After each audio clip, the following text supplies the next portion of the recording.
our next trick. I need a pack of playing cards. And I need the help of one card, which is going to be the Ace of Spades. The Ace of Spades is the wild card, and it is going to rest on the table for the entire trick, so it is in view the whole entire time. Now the remaining cards can be shuffled, okay? And I need this pack here to select the card, okay? We can have the cards facing up, so you see which card you're going to pick. Let's say you want here the Ace of Diamonds. Please memorize the Ace of Diamonds, so we can lose it into the middle of the pack like so. Now at this point I will need your help and of course the help of our wild card. Now here is the thing. You're gonna take the wild card, okay, and please hold the card on the corner so you can throw it into the pack easily. The idea is this. I'm gonna take the cards, dribble them on the table, and whenever you feel that you reach to your card, you're gonna throw the Ace of Spades, our wild card, into the pack. Now one thing you should keep in mind, don't try to look for your selection, okay? Because that would be too hard. You know it is in the middle, so believe in your intuition, and whenever you believe you reach to it, you can just throw it in, okay? That's been said, let's give it a try. I'm gonna dribble it, and you throw it in, okay? A perfect shot, the card is roughly in the middle.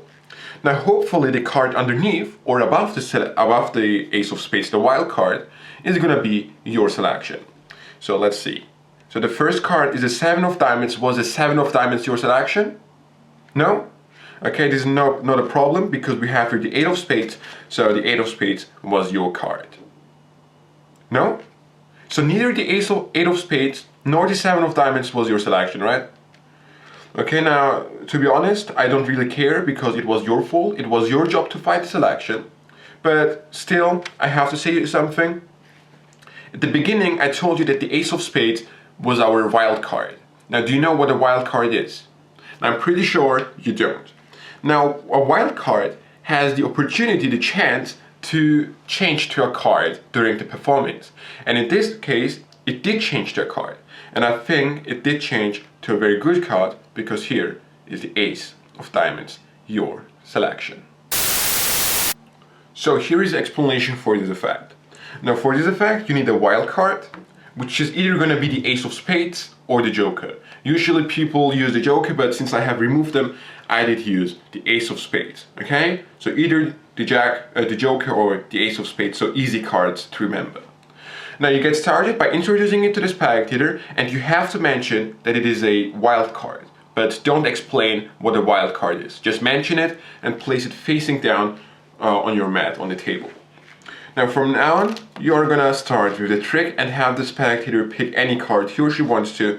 In this case, use the Queen of Clubs. Now once the spectator has memorized it, you say that you're gonna lose it into the middle of the pack, okay? But you have to control it back to the top, okay? That's a secret move. From now on, the spectator thinks that the selection is in the middle of the pack, and you're gonna say to the spectator that he is gonna find the card using the help of the wild card. Now as you're saying this, you lift it up and turn it around.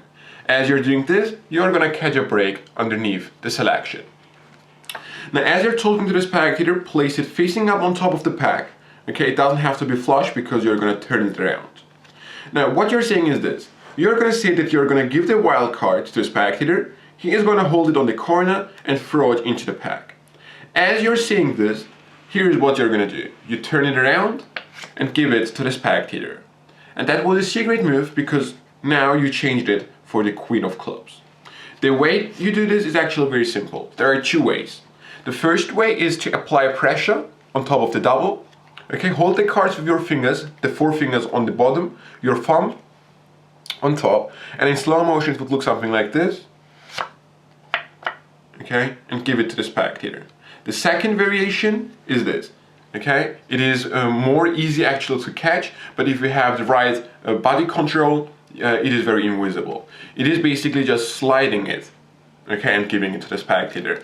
And you have to cover the move by turning your body, okay, so it is invisible that you strip it out. If you are from this point, it is invisible, okay, but probably the easier variation is basically to do this. It is a very quick move and it is invisible. So one more time how you do this. Okay, the selection is the second card, the Ace of Spades, you turn it around. And as you're talking, the 4 fingers here, thumb on top, apply pressure with your thumb in the middle of the card, so it is easier to peel the second card from the bottom. Okay, so here, and as you're talking, you're gonna take the ace of spades, so that's what you're saying. You're gonna hold it on the corner and throw it into the pack. Now, one thing I have to mention, if you notice during the performance that the audience member is someone who is trying to reveal the trick, don't give him the card, just throw it yourself. Okay, I'm pretty sure you know there is always a person who tries to reveal the trick, so he is cool, but if your spectator is that kind of person, you're gonna take it yourself and explain that you're gonna throw it into the pack, so you kind of have ninja powers, okay?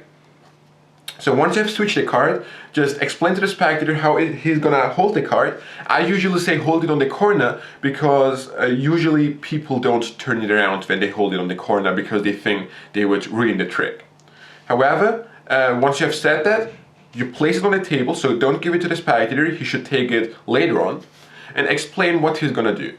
Okay, turn it around the pack and say that the spectator is gonna throw it into the pack as you're dribbling the cards. One thing they should keep in mind, they shouldn't look for the card, because if they do, they won't see it because it is here.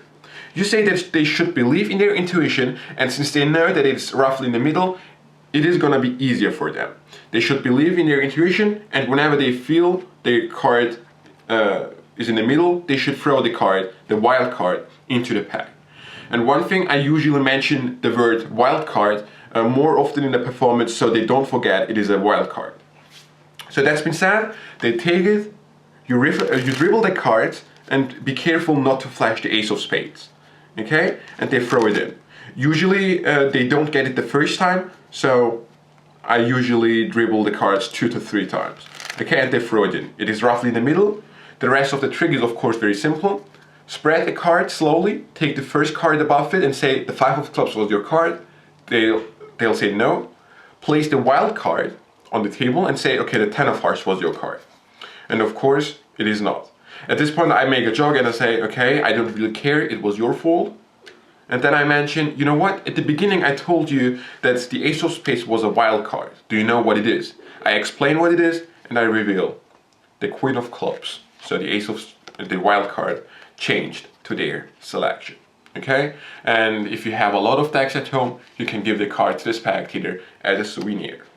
And that's basically it. I really hope you enjoyed it. It is a very simple trick that you can perform outside. It's cool in your family.